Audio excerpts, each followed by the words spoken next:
I feel like around volume 9, 10, 11, 12 of almost every manga, I kind of just start to get bored. And this is the case with Frieren Journey's End, at least at the beginning of this volume. The storyline picks up again.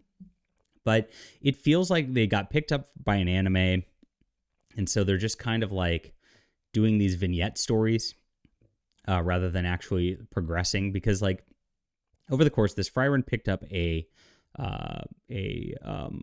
what do you call it? A party as an adventurer. And that's the concept is like the beginning of it is she went on an adventure. They killed the Demon King and then her party grew old and died. And now she's like learning to live again as like an ancient person, like realizing, hey, life's short.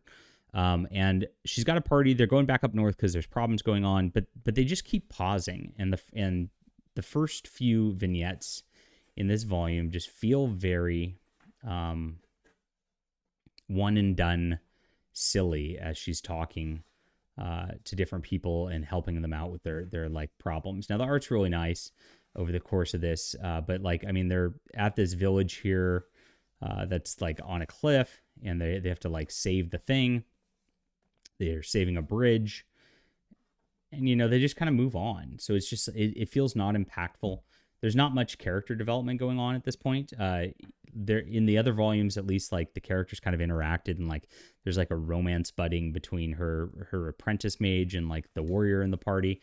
It just all that got put on hold in here, and it's just like these little story vignettes that aren't going anywhere.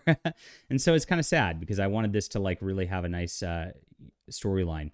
Eventually, like the second storyline in this is much better. So they end up at this village, and there's this demon locked in a city of gold.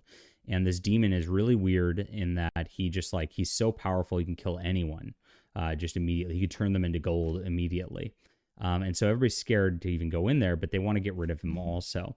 And so Frieren shows up, and they like have some psychological warfare together. And then we learn a lot about this demon as his backstory. And that's actually a pretty cool storyline in here. Again, it doesn't like it really develop the main characters so much as we go through this. But they handle that storyline, and that ends up, gosh, this is hard to hold open. I'm sorry, my friends. We kind of get to the end of it, and there's the demon guy who we learn actually doesn't hate humans. It doesn't really want humans dead towards the course of this. And here it is. And we learn about his background. I started to like humans, and then it ends. So we don't actually get the end of that storyline in here, which kind of sucks for the volume too, because I really, you know, by the time these volumes come out several months down the line, it's like, oh, where were we in the storyline? And I guess I have to remember the Demon King sort of thing at this point. So it's kind of a cliffhanger. This is one of the weakest volumes of the series so far.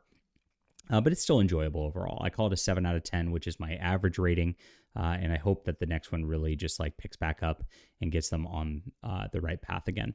Leave a comment down below with what you think about this. Hit that like and subscribe button. We'll be back soon.